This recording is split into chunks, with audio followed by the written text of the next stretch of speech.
போது மதுரையில இருக்க ஒரு ஜெயில் அந்த இடத்த காட்டுறாங்க.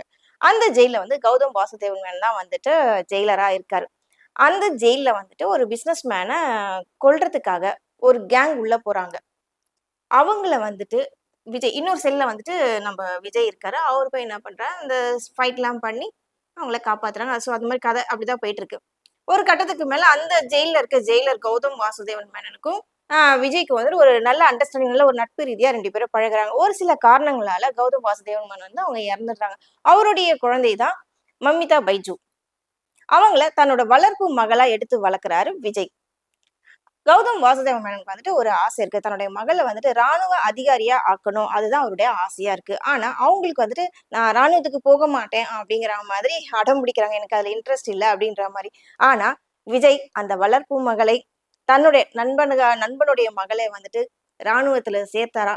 அதுக்காக அவர் மேற்கொள்ளக்கூடிய சில ஸ்ட்ரகிள்ஸ்லாம் என்ன? அதுதான் கதைக்களம். சரி. அங்க அந்த அப்படியே டிராவல் ஆயி இன்னொரு பக்கம் போறாங்க. அங்க போனோனயே என்ன ஆகுதுன்னா, இந்த படத்துல எம்எல்ஏவா யார் வராரு அப்படின்னு பாத்தீங்கன்னா பிரகாஷ் ராஜ் தான் எம்எல்ஏ. அடுத்து இவர் எம்எல்ஏவா இருக்கும்போது விஜய் வந்துட்டு போலீஸ் அதிகாரியா இருக்காங்க.